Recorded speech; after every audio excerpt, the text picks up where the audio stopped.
दोस्तों, प्रत्येक साधना के लिए 3 साधकों को निःशुल्क सामग्री संस्था द्वारा दी जाती है। इसके लिए आपको ये करना है कि हमारा यूट्यूब चैनल सब्सक्राइब करके हमारे वीडियोस पर कमेंट करना है, वीडियो लाइक और शेयर करना है और साथ ही साथ डिस्क्रिप्शन में उपलब्ध लिंक के माध्यम से हमारा व्हाट्सएप एवं टेलीग्राम चैनल ज्वाइन करना है। और ये सब कर लेने के बाद हमें टेलीग्राम पर स्क्रीनशॉट भेज देना है ताकि आपका नाम चयन किया जा सके। चुनाव होने के बाद आपको साधना की सामग्री कुरियर कर दी जाएगी।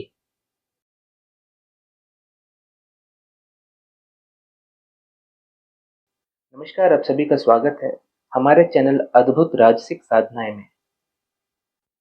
यक्षिणी भारतीय पौराणिक कथाओं में प्रमुख रूप से यक्षों की सहचरी या साथी मानी जाती है।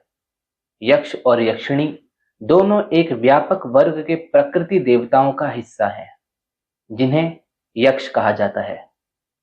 यक्षिणियों का संबंध धरती, उर्वरता, संपत्ति और प्राकृतिक घटनाओं से होता है। ये कई प्राचीन भारतीय धार्मिक और साहित्यिक ग्रंथों में वर्णित है, जिनमें हिंदू, बौद्ध और जैन परंपराएं शामिल हैं। यक्षिणियों की भूमिका और गुण समय के साथ बदलते गए हैं। आज हम यक्षिणियों की उत्पत्ति, धार्मिक महत्व, रूप स्वरूप और उनके सांस्कृतिक संदर्भ को समझेंगे और साथ ही साथ जानेंगे गौरांगी यक्षिणी की साधना विधि और उनके मूल के बारे में। यक्षिणियों की अवधारणा की जड़ें प्रारंभिक भारतीय पौराणिक कथाओं में हैं। प्रारंभ में यक्षिणियां और यक्षों को जंगल, पहाड़ों, नदियों और अन्य प्राकृतिक संरचनाओं के देवता माना जाता था। इन्हें भूमिगत छुपे खजाने की रक्षा करने और प्राकृतिक संसाधनों की देखभाल करने वाले देवता माना जाता था। यक्षिणी शब्द का शाब्दिक अर्थ कुछ इस प्रकार है कि यक्षिणी शब्द यक्ष से लिया गया है, जो संस्कृत में एक प्रकार के दयालु प्रकृति देवताओं को संदर्भित करता है, और इन्हीं शब्द प्रत्यय के रूप में प्रयोग किया जाता है, जो इसे स्त्रीलिंग बनाता है, जिससे पता चलता है कि यक्षिणी यक्ष की महिला सहचरी होती है। ये शब्द पहली बार वैदिक ग्रंथों में पाए जाते हैं। हालांकि यक्ष और यक्षिणियों ने वैदिक काल के बाद के साहित्य जैसे महाकाव्य, पुराण और बौद्ध ग्रंथों में अधिक प्रमुखता प्राप्त की है। यक्षिणियों का हिंदू ब्रह्मांड विज्ञान में महत्वपूर्ण स्थान है और उनकी भूमिकाएं संपत्ति की रक्षा करने वाली शुभ सहचरी से लेकर डरावनी शक्तियों तक भिन्न होती हैं। हिंदू परंपरा के अनुसार यक्षिणियां अक्सर धन के देवता और यक्षों के राजा कुबेर की सेविका मानी जाती हैं। इस भूमिका में वे खजानों की रक्षक और पृथ्वी की छिपी संपत्तियों, उर्वरता और विकास का प्रतीक होती हैं। नमस्कार मित्रों, जैसा कि आप सभी जानते हैं, संस्था द्वारा प्रत्येक माह अनेक गुप्त, दिव्य एवं चमत्कारी साधनाओं का प्रस्तुतिकरण एक विशेष टेलीग्राम ग्रुप में किया जाता है, जिसे पेड ग्रुप की संज्ञा दी गई है। इस पेड ग्रुप में तंत्र प्रयोग, तांत्रिक साधनाएं, राजसिक एवं शमशानी साधनाओं के साथ साथ चमत्कारी यंत्र निर्माण, रहस्यमय अध्यात्म के पीछे का सत्य, विशेष दुर्लभ साधनाएं एवं दिव्य आयुर्वेदिक औषधियों का ज्ञान भी दिया जाता है। प्रत्येक माह की भांति सितंबर माह में भी पेड ग्रुप का निर्माण किया गया है, जो कि पितृपक्ष विशेष ग्रुप होगा, जिसमें पितृ देवताओं को प्रसन्न करने हेतु प्रयोग के साथ साथ अनेक चमत्कारी साधनाओं का प्रस्तुतिकरण किया जाएगा। उन साधनाओं की जानकारी कुछ इस प्रकार है। तंत्र साधनाओं के अंतर्गत पितृ दोष निवारण प्रयोग। दोस्तों, पितृ दोष एक ऐसा दोष है जो यदि किसी व्यक्ति की कुंडली में होता है तो व्यक्ति को पूर्णतः कंगाल और हर तरफ से असहाय बना देता है। हर प्रकार की पीड़ा, दुख, समस्याएं व्यक्ति को होने लगती हैं, चाहे साधक कितने भी पूजा पाठ क्यों न कर ले, उसका कोई फायदा नहीं होता, क्योंकि रुष्ट पितृ व्यक्ति की कोई भी पूजा पाठ को फलीभूत नहीं होने देते। जो साधक इस दोष की समस्या में है, वे भली भांति समझ रहे होंगे इस दोष की पीड़ा। इसलिए सितंबर 2024 माह के पेड ग्रुप में आने वाले पितृपक्ष हेतु पितृ शांति के लिए एक ऐसा सटीक प्रयोग बताया जाएगा, जिससे आप बिना किसी साधना सामग्री को मंगवाए केवल बाजार में उपलब्ध कुछ सामग्री से ही अपने पितरों को प्रसन्न करके उनकी कृपा प्राप्ति करके अपने जीवन के दुखों, समस्याओं एवं पीड़ाओं से मुक्ति प्राप्त करके जीवन में सफलता के शिखर को प्राप्त कर सकेंगे। इसके साथ ही साथ शिवजी द्वारा प्रदत्त नखनिया प्रयोग के विषय में जानकारी दी जाएगी, जिसे करके साधक अपनी आर्थिक समस्या को दूर करके धन अर्जित करने का मार्ग खोल लेंगे एवं रुका हुआ या कहीं फंसा हुआ धन प्राप्त कर सकेंगे। मूल रूप से ये प्रयोग धन प्राप्ति के लिए किया जाता है, जो कि 100% कार्य करता है। सितंबर 2024 माह के पेड ग्रुप में एक अद्भुत आदि पराशक्ति देवी ज्वाला मालिनी जी की साधना का प्रस्तुतिकरण किया जाएगा, जिसे करके साधक अपने कार्य स्थल पर अपने उच्च अधिकारी को अपने अनुकूल कर सकेंगे, अपने घर की आर्थिक समस्या को सुधार सकेंगे, घर में मौजूद नकारात्मकता जिसके कारण गृह क्लेश, बीमारियां, आर्थिक संकट जैसी स्थिति होती है, उस नकारात्मकता को समाप्त कर सकेंगे। इस साधना की ऊर्जा साधक को एक दिव्य सम्मोहन प्रदान करती है, जिससे साधक के कार्य सहजतापूर्वक होने लगते हैं और सभी लोग साधक की बात मानने और उनका आदर करने लगते हैं। इसके अतिरिक्त सबसे शक्तिशाली लाखनी साधना के विषय में पूर्ण जानकारी सभी साधक को दी जाएगी, जिनकी साधना को करके साधक भौतिक एवं आध्यात्मिक लाभ की प्राप्ति कर सकेंगे। जैसे कि साधक यदि किसी भी प्रकार के गुप्त रोग से ग्रसित है तो उससे मुक्ति प्राप्त कर सकेंगे, किसी भी प्रकार की पेट की समस्या या शारीरिक कोई समस्या से ग्रसित है तो उससे साधक निजात प्राप्त कर सकेंगे। आध्यात्मिक लाभ के अंतर्गत साधक अपनी योग शक्ति का विकास करके मानसिक शक्ति की प्राप्ति कर लेते हैं और उसके बाद प्रकृति के चतुर्थ आयाम में अपनी आत्मा के माध्यम से विचरण करके आध्यात्मिक रहस्यों को जान सकते हैं एवं ऐसी ऐसी आध्यात्मिक जगह का भी विचरण कर सकते हैं जहां पर इस भौतिक शरीर के साथ जा पाना संभव नहीं है मनुष्य के लिए। अधिक जानकारी सितंबर 2024 माह के पेड ग्रुप में दी जाएगी। शून्य साधना अर्थात वायु से इच्छित वस्तु की प्राप्ति। शून्य से साधक समस्त वस्तु की प्राप्ति कर सकते हैं जो एक मनुष्य को सुखपूर्वक जीवन यापन के लिए चाहिए होती है। शून्य से ही सभी वस्तु का निर्माण होता है और शून्य में ही जाके समाप्त हो जाता है। शून्य साधना को करके साधक कहीं भी कभी भी अपनी इच्छित वस्तु को अपने पास प्रकट कर सकते हैं। सितंबर 2024 माह के पेड ग्रुप की अगली साधना है तेल मातंगी साधना। देवी मातंगी एक महाविद्या है और ये अपने साधक को वाक सिद्धि प्रदान करती है एवं इनके साधक बहुत सारी चमत्कारिक शक्तियों के मालिक, ललित कलाओं में निपुण, हर किसी को अपने वश में लेने वाले मोहन सम्मोहन विद्या के जानकार बन जाते हैं।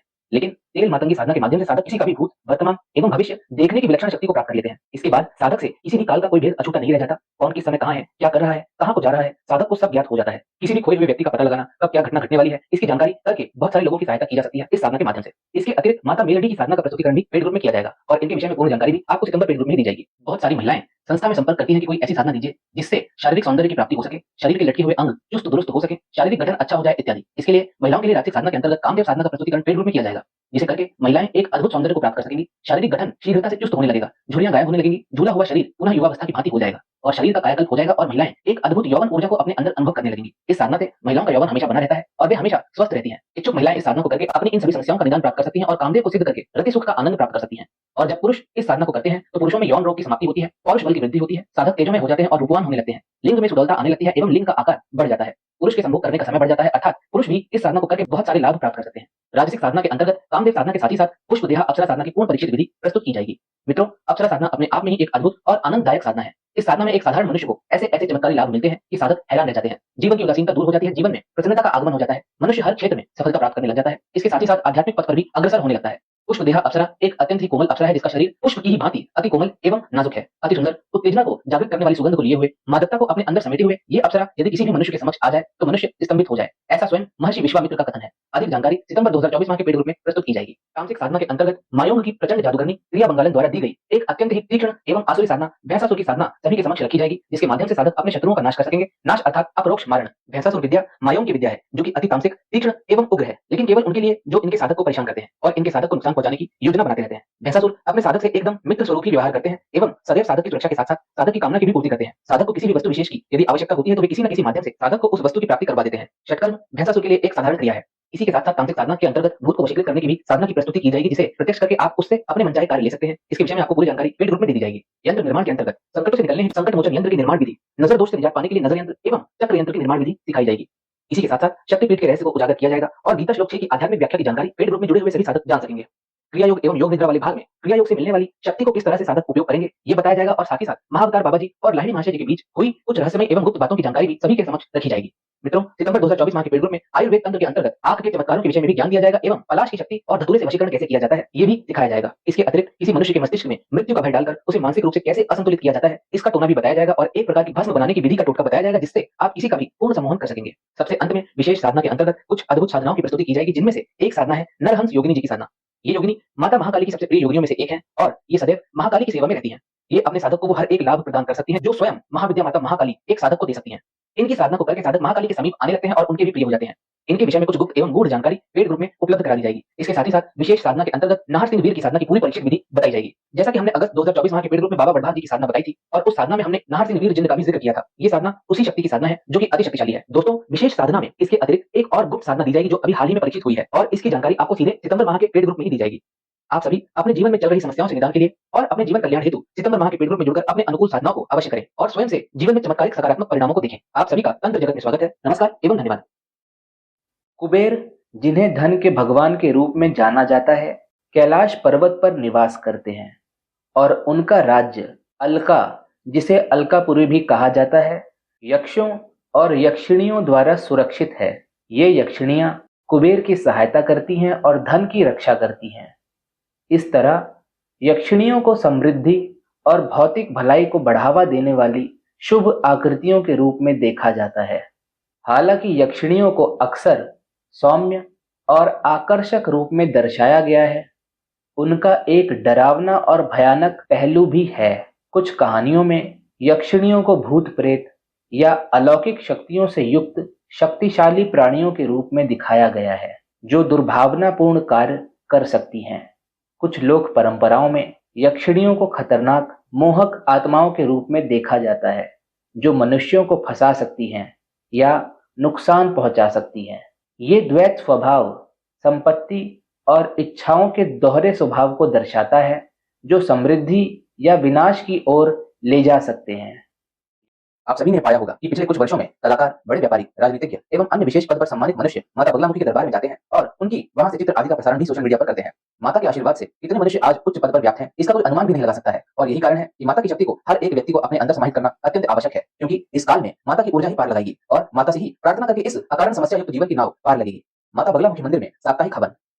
शत्रु, यदि हम विस्तार से समझना चाहें तो वो हर एक कार्य जिसके कारण हमें हमारे जीवन में समस्या हो रही है वो हमारा शत्रु है। जैसे यदि हमारे कार्य ग्रहों के कारण रुक रहे हैं तो वो भी मनुष्य के शत्रु के रूप में कार्य कर रहे हैं। एक सामान्य मनुष्य के जीवन में सब कुछ ग्रहों के ही अधीन रहता है। आर्थिक, मानसिक, आत्मिक, प्रशासनिक, आध्यात्मिक, सामाजिक, शारीरिक, मान सम्मान, धन धान्य आदि सब ग्रहों पर निर्भर करता है। लेकिन एक साधक में इसमें परिवर्तन आ सकता है कि वो कैसी साधना करता है उसके अनुसार।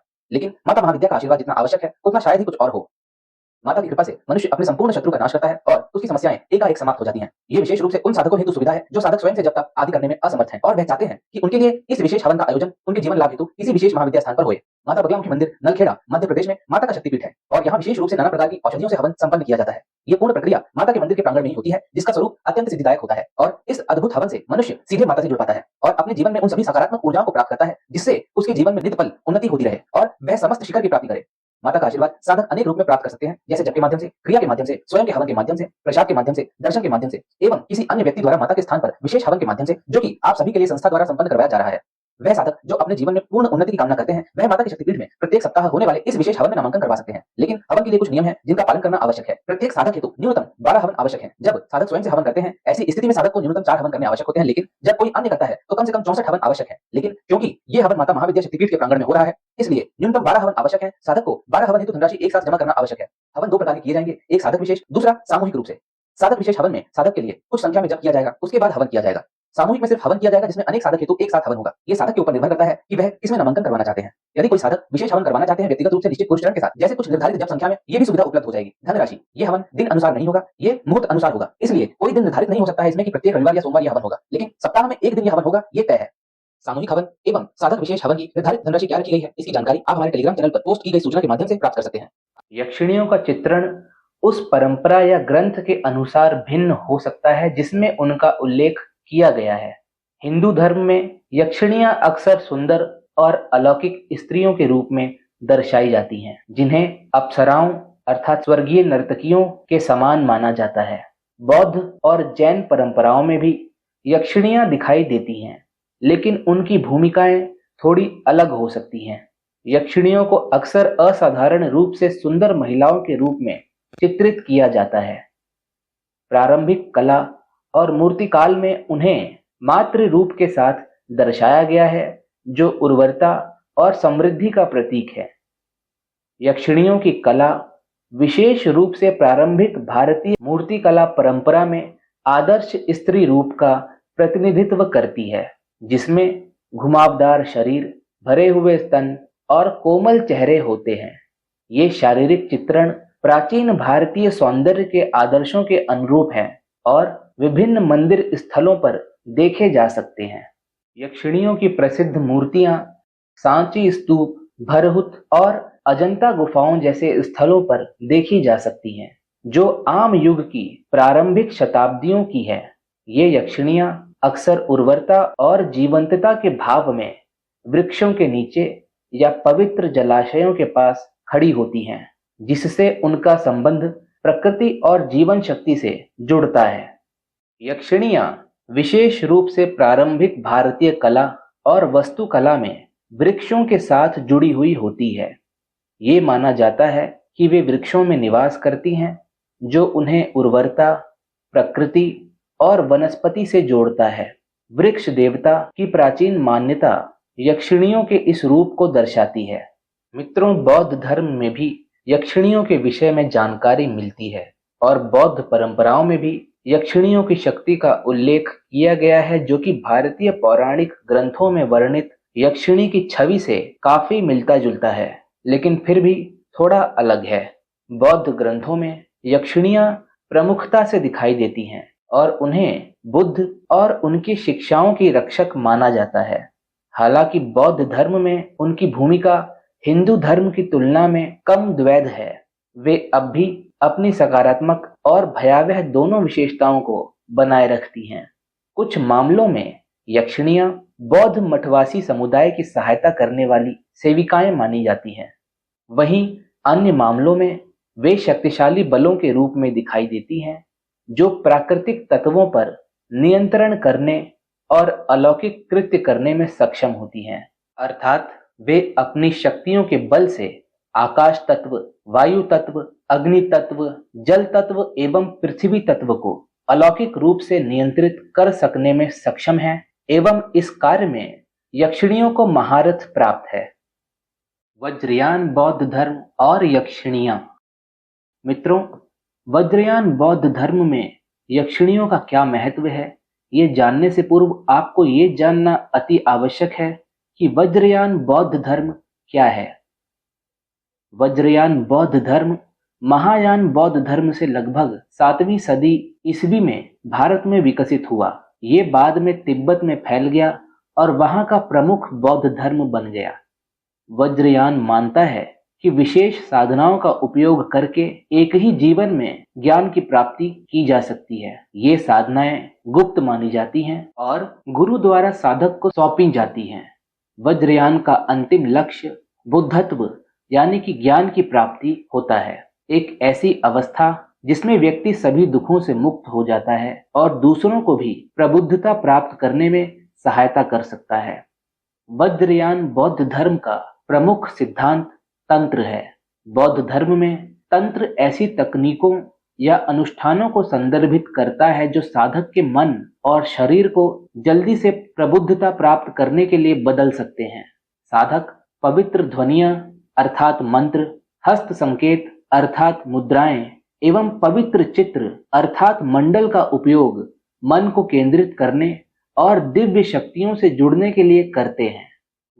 सिद्ध मध्य अनुभव। मैं पिछले 7 सालों से मनोरोग की दवाइयां ले रहा था। मुझे जनरल एंजाइटी डिसऑर्डर और बाइपोलर डिसऑर्डर जैसी कई मानसिक बीमारियां बताई गई, लेकिन मानसिक शांति कभी भी नहीं मिली। 2019 में कॉलेज खत्म होने के बाद मैं 2023 तक बेरोजगार रहा। मेरी संकल्प शक्ति पूरी तरह से समाप्त हो गई थी। मैं कभी कोई व्रत या संकल्प लेता और अगले ही दिन उसे छोड़ देता। बड़े बड़े विचार बनते थे कि जैसे आज मैं 5 घंटे क्रियायोग करूंगा, लेकिन आलस्य की स्थिति चरम पर थी। जैसे तैसे मेरी नौकरी 2023 में लगी, लेकिन लापरवाही के कारण मुझे नौकरी से निकाल दिया गया, क्योंकि मैंने मैनेजर को अपनी बीमारी के बारे में बता दिया था। पिछले 8-9 महीनों में मैंने 4 डॉक्टर बदले, लेकिन कोई लाभ नहीं हुआ। इंटरव्यू की तैयारी भी ठीक से नहीं कर पा रहा था, क्योंकि मेरा मन मेरे वश में नहीं था। दिन भर ख्याली पुलाव के विचार आते रहते थे और मैं अत्यधिक आक्रामक भी हो जाता था कभी-कभी। आखिरकार मैंने साधकों के अनुभव देखकर मनीष जी को अपनी स्थिति बताई। उन्होंने सिद्ध मद्य लेने की सलाह दी। सिद्ध मद्य का सेवन करने के 2-3 दिन में ही पढ़ाई करने का जुनून जाग उठा। 21 दिनों में मैंने इतनी पढ़ाई कर ली जितनी पिछले 7 महीनों में भी नहीं की थी। घर वालों के अनुसार मुझे सिद्ध मद्य से 50% तक लाभ मिला है। अब केवल कभी-कभार रात को सिर में हल्की सी चक्कर आती है, बिना किसी दर्द के। मैं मनीष जी का आभारी हूँ और संपूर्ण संस्था को अत्यंत धन्यवाद करता हूँ। दोस्तों, सिद्ध मध्य क्या है, आइए जानते हैं। सिद्ध मध्य के प्रभाव को हम क्रियायोग एवं तंत्र दोनों ही अनुसार से समझेंगे, जिससे साधकों को ज्यादा बेहतर समझ आएगा। मानव शरीर में नाना प्रकार की वायु, कोष एवं नाड़ी चक्र होते हैं, जो जन्म से स्वतः एक निश्चित स्थिति में होते हैं, जिससे मनुष्य एक सामान्य जीवन जीता है। लेकिन इनमें थोड़ा सा भी फेरबदल साधक के जीवन में कौतूहल ला सकता है, जिसमें व्यक्ति शारीरिक, मानसिक, आत्मिक समस्या से जूझता है। अतः ये समझ आवश्यक है कि सिर्फ भौतिक ही नहीं, आंतरिक ऊर्जा शरीर भी संतुलित रहे। जो भी शोध आज के समय में होते हैं, वह उनपे ही हैं जो भौतिक रूप से उपस्थित हैं। इसी कारण से शरीर आंतरिक ऊर्जा का स्रोत सूक्ष्म एवं कारण शरीर पर सिर्फ आध्यात्मिक दृष्टि से ही शोध किया गया है, जिसके संपूर्ण फल प्राप्त हुए हैं मुक्ति एवं मोक्ष के संदर्भ में। अतः साधक योग के माध्यम से स्वयं के पूर्ण आंतरिक भौतिक शरीर को स्वस्थ रख सकते हैं, लेकिन ऐसा करने में असमर्थ होने के कारण साधक नाना प्रकार की समस्या से ग्रसित होते हैं, जिन्हें खान पान अथवा दवा से ठीक होने में अत्यधिक समय लग सकता है। भौतिक शरीर में समस्या जब भी होगी, उसी के साथ आंतरिक ऊर्जा शरीर में भी बदलाव होंगे, अथवा जब आंतरिक ऊर्जा शरीर में बदलाव होंगे, वह भौतिक शरीर में दिखेगा। इसलिए जब भी व्यक्ति किसी प्रकार की अप्राकृतिक समस्या होती है, उसमें नाना प्रकार की ऊर्जा की आवश्यकता होती है उसे ठीक करने हेतु, जिसमें रस, गंध, स्पर्श आदि सभी सम्मिलित हैं। शरीर में मुख्य 5 वायु जो शरीर को पूर्ण रूप से स्वस्थ रखने हेतु जिम्मेदार है। साथ में कफ, वात, पित्त जो कि मूल 5 तत्वों का ही स्वरूप है, जैसे जल एवं भूमि मिलके कफ, जल और अग्नि मिलके पित्त और आकाश और वायु मिलके वात निर्मित होते हैं। समस्या तब होती है जब इनमें से कुछ भी असंतुलित हो जाए। उसमें व्यक्ति को यह समझ नहीं आता कि वो क्या कर रहा है। शरीर में 5 मुख्य वायु में उदान वायु शरीर के कंठ से ऊपरी भाग में होती है, जो कि मस्तिष्क का नियंत्रण रखती है। इसी के कारण शरीर का भार रहता है। जब व्यक्ति का देहांत होता है, उस समय इसी के अभाव में शरीर भारी हो जाता है। इसमें बदलाव होने पर व्यक्ति नाना प्रकार के मानसिक कष्ट का सामना करता है, जिसमें वो एक काल्पनिक जीवन जीने लगता है, अनर्गल बातें करने लगता है, भय में जीवन जीने लगता है। जब वो वायु असंतुलित होती है, उसी के साथ व्यान वायु भी होती है, जिसमें त्वचा खराब होने लगना या साधक स्पर्श की शक्ति खोने लग जाता है। धीरे-धीरे मांसपेशियां आदि कमजोर होने लग जाती हैं। ऐसी स्थिति में साधक को आंतरिक ऊर्जा के विकास की आवश्यकता होती है, जिसे वो योग के माध्यम से अथवा रस, स्पर्श, गंध के माध्यम से प्राप्त करता है, जिससे वो इस असंतुलन से शीघ्र बाहर निकल सके। ये रस ही सिद्ध मध्य है। तंत्र अनुसार साधक अपने जीवन में नाना प्रकार के स्थान एवं व्यक्ति के प्रभाव में आते हैं, जिसमें साधक संपूर्ण समर्पण करते हैं। जिस समय वह मूत्र त्याग करते हैं अथवा संभोग करते हैं, उनका शरीर स्वयं सुरक्षा में कम रहता है, जिस कारण से किसी भी अतृप्तता के प्रभाव में आसानी से आ जाते हैं। ये सिर्फ इन्हीं 2 समय पर नहीं, अन्य हर समय साधक का शरीर नाना प्रकार की प्रकृति प्रभावित क्रियाओं का सामना करता रहता है, जिसमें यदि वो आंतरिक रूप से शक्तिशाली है तो उन्हें पार कर लेता है, अन्यथा प्रभाव में आ जाता है, जिसे सामान्य शब्दों में नकारात्मकता कहते हैं। आपने अधिकतर सुना होगा कि किसी को भूत अथवा प्रेत ने पकड़ लिया जब वो किसी जगह पर पेशाब कर रहा था। उसका मूल कारण स्वयं को स्वच्छंद छोड़ना है, जिसकी वजह से प्रभाव में आने की संभावनाएं बढ़ जाती हैं। इसलिए व्यक्ति को संभोग एवं इससे संबंधित क्रिया को निर्धारित स्थान पर ही करना चाहिए। चंद्र जल एवं मन का कारक होता है। सूर्य द्वारा भूमि पर जीवन होता है। ये तो हर व्यक्ति समझता है, इसलिए तंत्र में हठ योग की इतनी महत्वता है। यदि साधक इसका अभ्यास करता है तो कोई भी नकारात्मक शक्ति उसके समीप भी नहीं आ सकती है। साथ ही साथ वह इन पर नियंत्रण भी कर लेता है। लेकिन साधक अपने निजी जीवन में इतने व्यस्त हैं कि उनके पास समय नहीं है, इसलिए इनके असंतुलन अथवा यह नाड़ी असंतुलन ही शारीरिक समस्या उत्पन्न करता है, जिसमें कुछ चक्र प्रभावित हो जाते हैं। इनको पूर्ण रूप से संतुलित और प्रभावशाली बनाने हेतु ही सिद्ध मध्य है, जिससे साधक के अंदर प्रकृति से समस्त ऊर्जा को ग्रहण करने की शक्ति बढ़ती है और उसके नाड़ी और शरीर में ऊर्जा विकास होता है। ये मूल स्वरूप है इसे समझने का। अब समझते हैं इन्हें प्राप्त होने वाले लाभ के विषय में। ये सिर्फ सेवन करने वाले के शरीर पर कार्य करता है। नकारात्मकता से मुक्ति, नाना प्रकार की अप्राकृतिक बाधा से मुक्ति, भय से मुक्ति, मानसिक असंतुलनता से मुक्ति, शारीरिक संचय से मुक्ति, डरावने स्वप्न आदि से मुक्ति, नजर दोष आदि से बचाव। इसे गिना नहीं जा सकता। जितनी भी समस्या जो शरीर से संबंधित है उनमें मुक्ति मिल जाती है। एक साधक को इसके माध्यम से माइग्रेन में भी आराम मिला। एक साधक को लंबे समय से शारीरिक समस्या थी, उन्हें लगभग 1 सप्ताह के सेवन से 35% राहत है। अभी तक जिन्होंने भी इसका सेवन किया है उन्हें लाभ प्राप्त हुए हैं। अतः यदि आप भी किसी भी प्रकार से ऊपरी बाधा अथवा किसी अन्य अप्राकृतिक चीज से ग्रसित हैं तो आप इसका सेवन अवश्य करें। इसके विषय में अधिक जानकारी टेलीग्राम चैनल पर सार्वजनिक रूप से उपलब्ध है। गुरु या लामा बौद्ध धर्म में एक महत्वपूर्ण शिक्षक होता है। वे शिष्य को प्रबुद्धता के मार्ग पर मार्गदर्शन करते हैं। गुरु गुप्त शिक्षाओं और दीक्षाओं को शिष्य को देते हैं, जिससे वे विशेष तंत्र और ध्यान तकनीकों का अभ्यास कर सकते हैं। तिब्बती बौद्ध धर्म वज्रयान का सबसे प्रसिद्ध रूप है और इसमें 4 प्रमुख विद्यालय शामिल हैं, जो कि हैं निंगमा, कग्यू, साक्य और गेलुग। दलाई लामा तिब्बती बौद्ध धर्म में आध्यात्मिक नेता हैं और उन्हें करुणा के बोधिसत्व अवलोकितेश्वर का पुनर्जन्म माना जाता है। वज्रयान मृत्यु और पुनर्जन्म की तैयारी पर बहुत जोर देता है। तिब्बती मृत्युकालीन पुस्तक, जिसे बार्डो थोडोल कहा जाता है, इस पुस्तक में मृत्यु और पुनर्जन्म के बीच की मध्यवर्ती अवस्था बार्डो के बारे में वर्णन किया गया है। वज्रयान साधक जीवन में विशेष ध्यान और अनुष्ठानों का अभ्यास करते हैं ताकि मृत्यु के क्षण के लिए तैयार हो सकें, जिससे वे प्रबुद्धता प्राप्त कर सकें या अनुकूल पुनर्जन्म पा सकें। वज्रयान बौद्ध धर्म का एक तांत्रिक धर्म है, जिसमें यक्षिणियां एक अधिक गूढ़ भूमिका निभाती हैं। उन्हें धन या प्राकृतिक शक्तियों को नियंत्रित करने के लिए अनुष्ठानों के हिस्से के रूप में बुलाया जाता है। तांत्रिक साधक मानते थे कि यक्षिणियों को जादुई अनुष्ठानों के माध्यम से बांधा जा सकता है और उनसे वरदान प्राप्त किए जा सकते हैं, जो भौतिक संपत्ति से लेकर अलौकिक क्षमताओं तक हो सकते हैं। दोस्तों, हिंदू धर्म एवं बौद्ध धर्म के साथ साथ जैन धर्म में भी यक्षिणियों का उल्लेख किया गया है। जैन धर्म में यक्षिणियां शासन देवियों के रूप में जानी जाती हैं, जो तीर्थकरों अर्थात जैन धर्म के आध्यात्मिक शिक्षकों की रक्षक होती हैं। हर तीर्थकर के साथ एक यक्ष और एक यक्षिणी जुड़ी होती है, जो उनके सेवक और रक्षक के रूप में कार्य करते हैं। जैन धर्म में यक्षिणियां अधिक दयालु भूमिका निभाती है, जो सुरक्षा और भक्ति दोनों का प्रतीक है। प्रत्येक यक्षिणी जैन धर्म में एक विशिष्ट तीर्थंकर से जुड़ी होती है और विभिन्न गुणों या रक्षा के पहलुओं का प्रतिनिधित्व करती है। जैन धर्म में सबसे प्रमुख यक्षिणियों में अंबिका, चक्रेश्वरी और पद्मावती यक्षिणी शामिल हैं, जिन्हें जैन कला और मूर्ति कला में विभिन्न रूपों में चित्रित किया गया है। अंबिका नेमिनाथ की यक्षिणी। अंबिका जैन धर्म में सबसे पूजनीय यक्षिणी है। अंबिका यक्षिणी नेमिनाथ अर्थात 22वें तीर्थंकर की रक्षक देवी हैं और उन्हें आमतौर पर सिंह पर सवार दिखाया जाता है, बच्चों या फलों को पकड़े हुए, जो सुरक्षा और उर्वरता दोनों का प्रतीक है। भारत के क्षेत्रीय और लोक परंपराओं में यक्षिणियां अन्य भूमिकाएं निभाती हैं। उन्हें कभी कभी प्रतिशोधी आत्माओं के रूप में या स्थानीय देवियों के रूप में पूजा जाता है। कुछ ग्रामीण क्षेत्रों में आज भी यक्षिणियों के समर्पित अनुष्ठान होते हैं, जिनका उद्देश्य भौतिक आशीर्वाद प्राप्त करना या दुर्भाग्य से बचना होता है। यक्षिणी पूजा विशेष रूप से केरल और तमिलनाडु जैसे क्षेत्रों में प्रमुख है। स्थानीय किंवदंतियों में शक्तिशाली यक्षिणियों का वर्णन है जो जंगलों, नदियों और चौराहों पर निवास करती हैं और उन्हें प्रसन्न करके अच्छा भाग्य प्राप्त किया जा सकता है। इसके विपरीत यक्षिणी को नाराज करने पर बीमारी, हानि या अलौकिक प्रतिशोध का सामना करना पड़ सकता है। कुछ तांत्रिक और गुप्त परंपराओं में यक्षिणियों को धन, उर्वरता या अन्य प्रकार की भौतिक सफलता प्राप्त करने के उद्देश्य से बुलाया जाता है।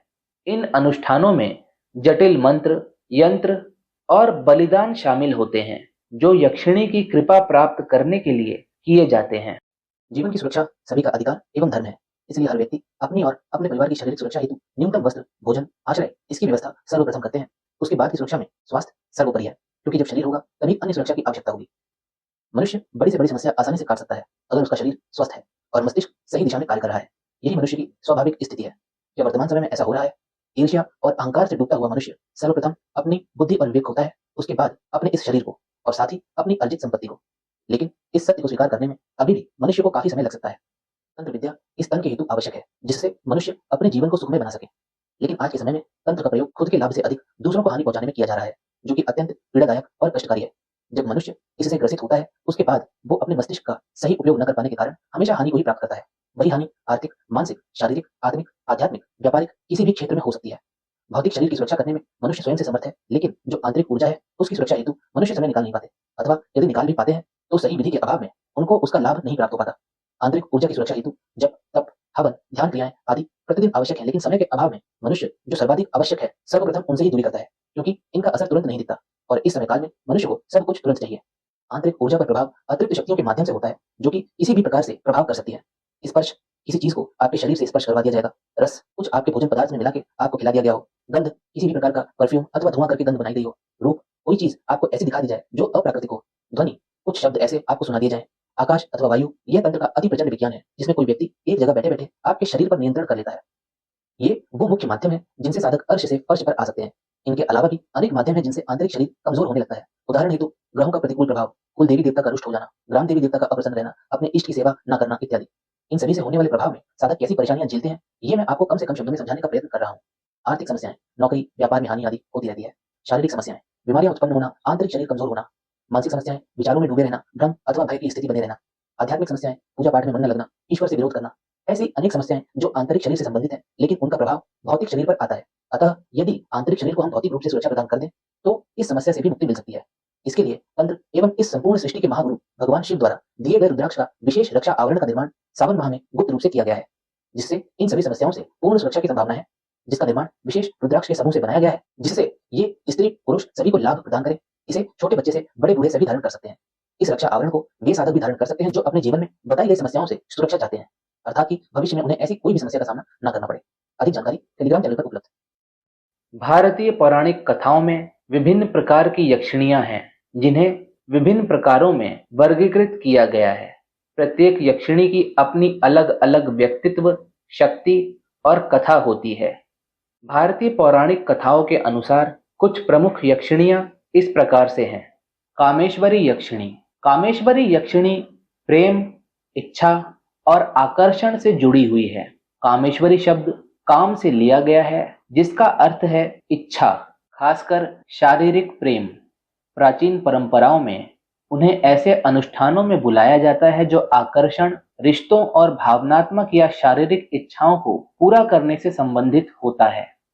उनकी उपस्थिति प्रेम और आकर्षण की शक्तियों का प्रतीक है और वे उन लोगों के लिए महत्वपूर्ण हैं जो अपने व्यक्तिगत आकर्षण को बढ़ाना चाहते हैं या अपने प्रेम संबंधों को और भी गहरा करना चाहते हैं। लोग कामेश्वरी यक्षिणी की सहायता से अपने आकर्षण या सामाजिक प्रभाव को बढ़ाने की कोशिश करते हैं, चाहे वो प्रेम, दोस्ती या अन्य सामाजिक संबंधों में हो। कामेश्वरी यक्षिणी से जुड़े अनुष्ठानों में सुंदरता और आनंद से जुड़ी चीजों की आहुति दी जाती है, जैसे फूल, इत्र या मिठाइयाँ। वे इच्छा के कोमल और मोहक पक्षों का प्रतिनिधित्व करती हैं, जो अन्य यक्षिणियों के भयावह या उग्र गुणों से भिन्न है। विकृता यक्षिणी। विकृता यक्षिणी एक अधिक भयावह और विनाशकारी पक्ष का प्रतिनिधित्व करती है। विकृता शब्द का अर्थ विकृत या डरावना होता है और ये यक्षिणी मानव इच्छाओं और धन के खतरनाक और विनाशकारी पहलुओं को दर्शाती है। उन्हें ऐसे अनुष्ठानों में बुलाया जाता है जो धन और लालच के विनाशकारी स्वभाव से निपटने के लिए होते हैं, जबकि धन सुख और समृद्धि ला सकता है। विकृता यक्षिणी हमें इस बात की याद दिलाती है कि जब धन की प्राप्ति अनियंत्रित या अनैतिक हो जाती है तो इसके परिणाम विनाशकारी हो सकते हैं। विकृता यक्षिणी की उपस्थिति मानव आकांक्षाओं के अंधेरे पक्षों के बारे में चेतावनी देती है। वे उस लालच के नकारात्मक परिणामों का प्रतीक है जहां अतिरिक्त लालच व्यक्ति या समाज का पतन कर सकता है। उनके अनुष्ठानों का उद्देश्य इन इच्छाओं के विनाशकारी परिणामों को नियंत्रित करना या उन्हें रोकना हो सकता है और व्यक्ति को संतुलन की ओर वापस लाने में सहायता करना हो सकता है। कालिका यक्षिणी। कालिका यक्षिणी देवी काली से संबंध रखती हैं, जो समय, विनाश और परिवर्तन का प्रतीक है। काली की तरह कालिका यक्षिणी जीवन, मृत्यु और पुनर्जन्म के अनिवार्य चक्रों को दर्शाती हैं। उन्हें उन अनुष्ठानों में बुलाया जाता है जिनमें बाधाओं को दूर करना या नकारात्मक शक्तियों को नष्ट करना होता है। कालिका यक्षिणी विनाश की परिवर्तनकारी शक्ति का प्रतिनिधित्व करती हैं, पुरानी आदतों को तोड़ने के लिए ताकि नए विकास का मार्ग प्रशस्त हो सके। उनकी ऊर्जा शक्तिशाली और अनम्य होती है, जो जीवन में किसी काम को पूरा करने के लिए हर बाधा को दूर कर सकती है।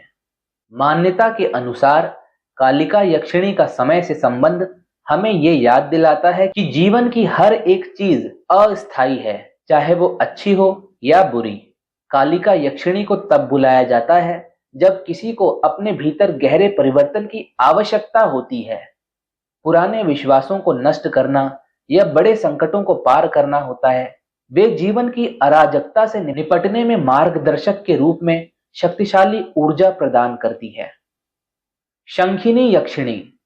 शंखिनी यक्षिणी महासागर और जल से जुड़ी होती है, जो जीवन और विनाश दोनों का प्रतीक है। समुद्र से जुड़ी इस यक्षिणी का संबंध उस धन से है जो समुद्र प्रदान करता है, चाहे वो भौतिक संपत्ति हो जैसे मोती और रत्न, या जीवनदायी शक्ति जो जल से मिलती है। हालांकि जैसे समुद्र शांत और पोषण देने वाला हो सकता है, वैसे ही वह उग्र और विनाशकारी भी हो सकता है। शंखिनी यक्षिणी समुद्र के इन दोनों पक्षों का प्रतीक है।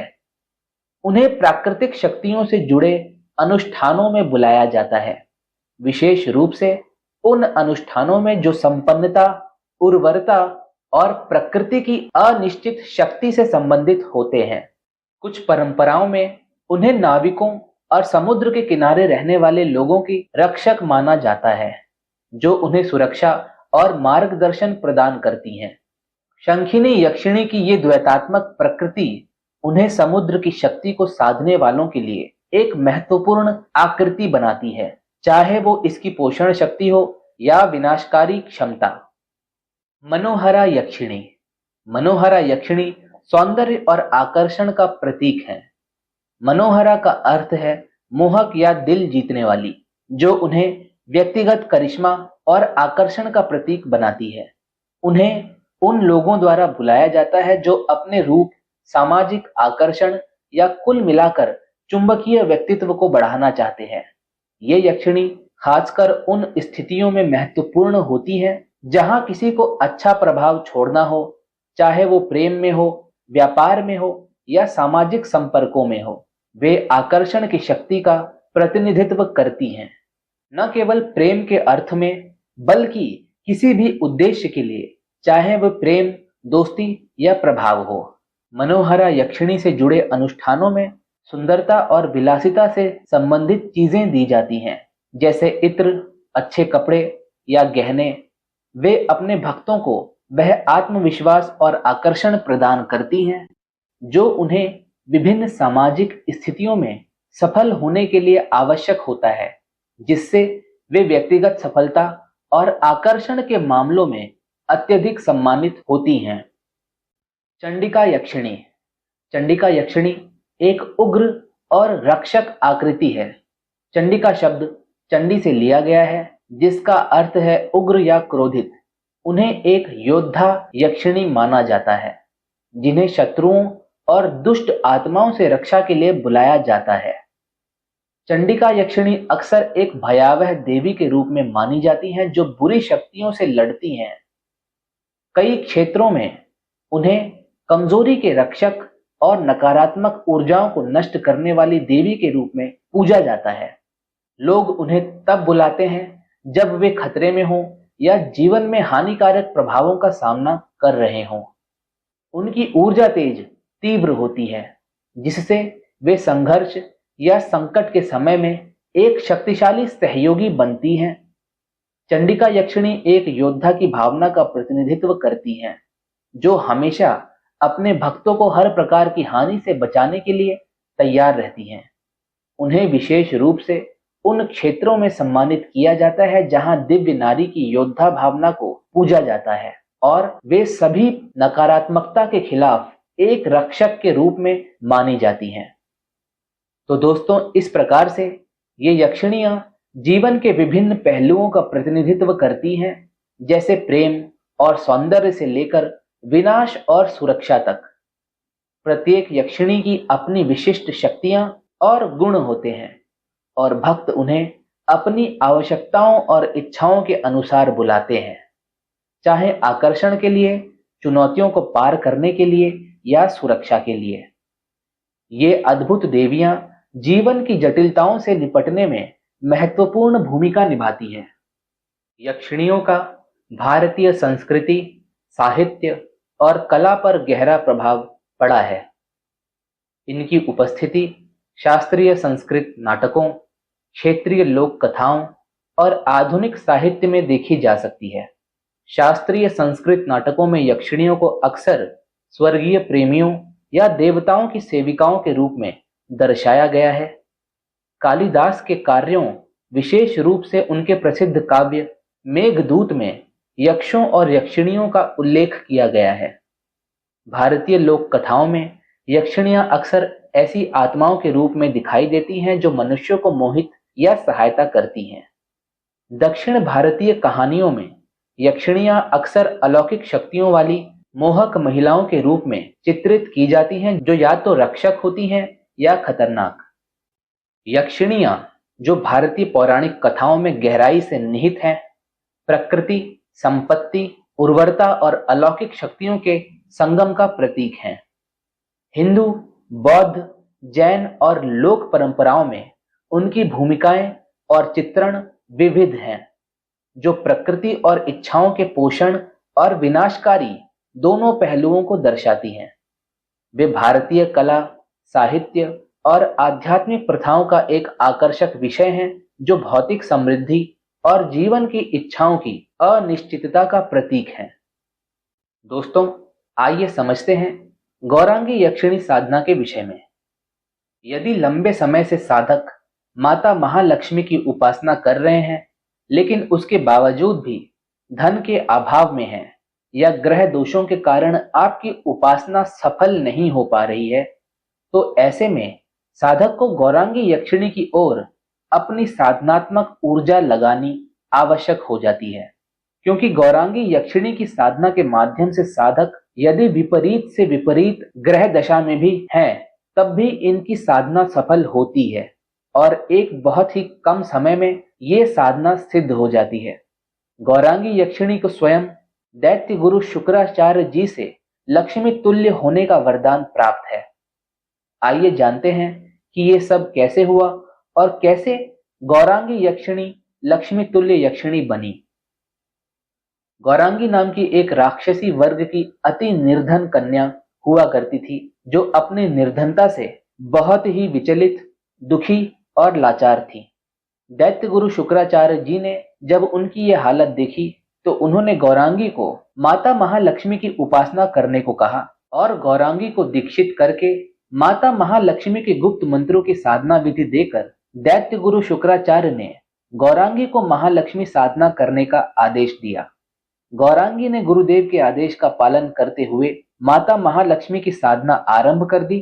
कुछ समय बाद माता महालक्ष्मी गौरांगी की घोर तपस्या से प्रसन्न हो उठी और वो गौरांगी को वर देने आने ही वाली थी कि इंद्रदेव ने माता महालक्ष्मी को रोक दिया। इंद्रदेव को महालक्ष्मी की प्रसन्नता देखकर भय हो गया कि यदि कहीं गौरांगी की तपस्या से प्रसन्न माता ने उसे अत्यंत वैभवशाली होने का वरदान दे दिया तो उसके पास इंद्रलोक के साम्राज्य से भी अधिक वैभव हो जाएगा। गौरांगी की निष्ठापूर्वक तपस्या से माता महालक्ष्मी को अति प्रसन्न देखकर इंद्रदेव को ये बात समझ में आ गई थी कि ऐसी स्थिति में गौरांगी का समग्र लोकों की वैभव की मालकिन बनना तय है और इस डर से इंद्रदेव ने माता महालक्ष्मी से अभी वरदान न देने की विनती की और उसकी परीक्षा लेने का आग्रह किया। इसके बाद इंद्रदेव कामदेव से भी अधिक पौरुषवान और अति सुंदर राजकुमार का रूप धरकर राक्षसी गौरांगी के समक्ष प्रकट हो गए और अपनी मायावी सम्मोहिनी विद्या से गौरांगी को वशीभूत करके उसे अपने जाल में फंसा लिया। प्रेम का स्वांग रचकर अनेकों सपनों को दिखाकर इंद्रदेव ने गौरांगी के इतने दिन के अखंड ब्रह्मचर्य को खंडित कर दिया जो कि उनका मूल उद्देश्य ही था। ऐसा करने के बाद इंद्रदेव वहां से तुरंत बिना कोई आहट किए 9-11 हो गए। प्रेम जाल में मदहोश राक्षसी गौरांगी को जब होश आया तब उसने अपने साथ हुई घटनाओं की कड़ी से कड़ी मिलाई और उसका भ्रम टूटा और उसे पछतावा होने लगा। अपने द्वारा किए गए निंदनीय कृत्य के पछतावे में उसने पहाड़ से छलांग लगाकर आत्महत्या कर ली। वहीं दूसरी तरफ आत्महत्या की सारी घटना ध्यान के माध्यम से ब्रह्मांड में विचरण करते हुए गुरुदेव शुक्राचार्य देख रहे थे। गौरांगी की ये स्थिति देखकर उन्हें उस पर दया आ गई और वो तुरंत उसके पास पहुंचे। और जैसा कि हम सभी जानते हैं कि दैत्य गुरु शुक्राचार्य को महादेव द्वारा मृत संजीवनी विद्या प्राप्त है। गुरुदेव ने मृत संजीवनी विद्या द्वारा गौरांगी को पुनः जीवित किया और उससे आत्महत्या का कारण पूछा। गौरांगी ने सारी बात बताई और उसकी बातें सुनकर दैत्य गुरु शुक्राचार्य इंद्रदेव समेत सभी देवों पर अत्यंत क्रोधित हुए और क्रोध में आकर उन्होंने स्वयं से ही गौरांगी को अनेकों वरदानों से सुशोभित कर दिया और उसे लक्ष्मी तुल्य बना दिया। और इसके साथ ही साथ उन्होंने गौरांगी को वो भी वरदान दे दिया जो वरदान गौरांगी माता महालक्ष्मी से प्राप्त करना चाहती थी। और इसी के बाद से राक्षसी गौरांगी को अद्भुत शक्तियों वाली यक्षिणी की उपाधि प्राप्त हुई। यदि साधकों को ऐश्वर्य धन धान्य की प्राप्ति माता महालक्ष्मी की उपासना से प्राप्त न होती हो या अनेकों ग्रह दोषों के कारण लक्ष्मी जी की कृपा प्राप्त न होती हो तो वे साधक गौरांगी यक्षिणी की साधना करें जो प्रत्यक्ष रूप से दर्शन देती हैं और साधक की इच्छा अनुसार अथाह ऐश्वर्य धन दौलत प्रदान करती हैं। इस यक्षिणी वर्ग की साधना के माध्यम से साधक की समस्त सांसारिक कामनाओं की पूर्ति होती है, जीवन सुख वैभव और ऐश्वर्यशाली बन जाता है। इनकी साधना को करने से पहले एक रुद्राक्ष की संस्कारित माला से एक माला गुरु मंत्र की करनी चाहिए। उसके बाद उसी रुद्राक्ष की माला पर गुरुदेव श्री शुक्राचार्य जी के गुप्त मंत्र की एक माला करनी चाहिए। इतना कर लेने के पश्चात एक श्वेतार्क की माला से उच्चिष्ट गणपति जी के गुप्त मंत्र की एक माला करनी चाहिए। फिर उसके बाद उसी श्वेतार्क की माला से 6 माला गौरांगी यक्षिणी के मूल मंत्र की करनी होती है। गुरु मंत्र, दैत्य गुरु शुक्राचार्य मंत्र, उच्चिष्ट गणपति जी का मंत्र और गौरांगी यक्षिणी साधना का मूल मंत्र व्हाट्सएप एवं टेलीग्राम चैनल पर उपलब्ध है। आप डिस्क्रिप्शन में उपलब्ध लिंक के माध्यम से व्हाट्सएप चैनल एवं टेलीग्राम चैनल ज्वाइन कर सकते हैं। गौरांगी यक्षिणी साधना पूर्णतः ब्रह्मचर्य में रहकर करनी होती है, जिसे राशि अनुसार शुभ मुहूर्त से शुरू किया जाता है। रात्रि 10 बजे के बाद से लाल ऊनी आसन पर पश्चिम दिशा की तरफ मुख करके साधना में बैठना होता है। मंत्र जाप का आरंभ करने से पूर्व दीपक प्रज्वलित करना अति आवश्यक है। यदि तेल का दीपक प्रज्वलित करते हैं तो अपने से कुछ बाईं तरफ दीपक को रखेंगे और यदि घी का दीपक जलाते हैं तो अपने से कुछ दाहिनी तरफ रखेंगे।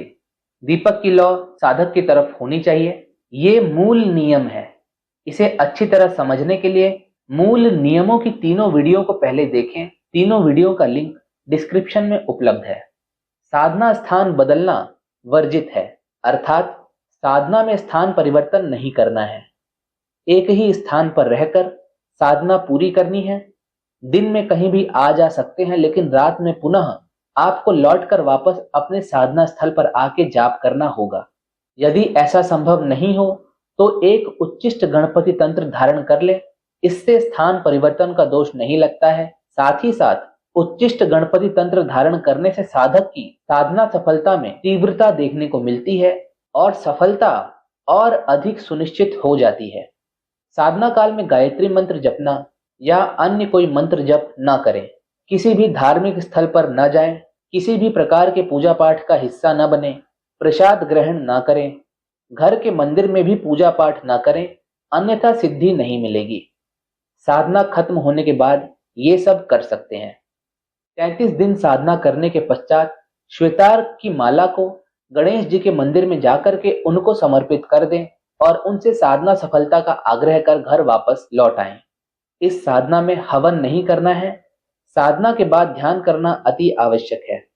33 दिन की साधना खत्म होने के बाद गौरांगी यक्षिणी कभी भी साधक के समक्ष प्रकट होकर साधक की विशेष कोई इच्छा पूर्ण करती हैं। गौरांगी यक्षिणी का रूप देखकर हो सकता है साधक कुछ भटक से जाएं और कोई अवांछित कामना की इच्छा होने लगे, परंतु इस मामले में पूर्णतः सावधान रहें और स्वयं को नियंत्रण में रखेंगे तो ज्यादा उचित होगा। गौरांगी यक्षिणी अपना भोग किसी को भी नहीं करने देती हैं, परंतु ये अन्य यक्षिणियों को साधक के भोग के लिए उपलब्ध करवा सकती हैं। गौरांगी यक्षिणी साधना के माध्यम से साधक अपनी सभी सांसारिक योजनाओं को सफल बना सकेंगे और अपनी सभी महत्वाकांक्षाओं को साकार कर सकेंगे। वर्तमान समय में जैसा कि आप सभी जानते हैं कि संस्था में आश्रम निर्माण का कार्य किया जा रहा है, जहां पर साधक आकर के वहां रह करके समस्त प्रकार की साधनाएं संपन्न कर सकेंगे। वे साधक जो संस्था के आश्रम निर्माण कार्य में किसी भी प्रकार का योगदान करना चाहते हैं, वे हमारे टेलीग्राम अथवा व्हाट्सएप चैनल से जुड़ करके अपना योगदान कर सकते हैं। साधना के मूल नियमों को सरलता पूर्वक समझाने हेतु संस्था द्वारा 3 वीडियो बनाई गई हैं, जिनमें साधना करने से पहले क्या क्या नियम अपनाए जाते हैं वो समस्त मूल नियम विधि पूर्वक बताए एवं समझाए गए हैं, जिसे आप स्क्रीन पर देख सकते हैं। इन तीनों वीडियो के लिंक डिस्क्रिप्शन बॉक्स में उपलब्ध हैं, अतः मूल नियमों को अच्छी तरह से समझने के लिए इन तीनों वीडियो को अवश्य देखें। आप सभी का तंत्र जगत में स्वागत है। नमस्कार।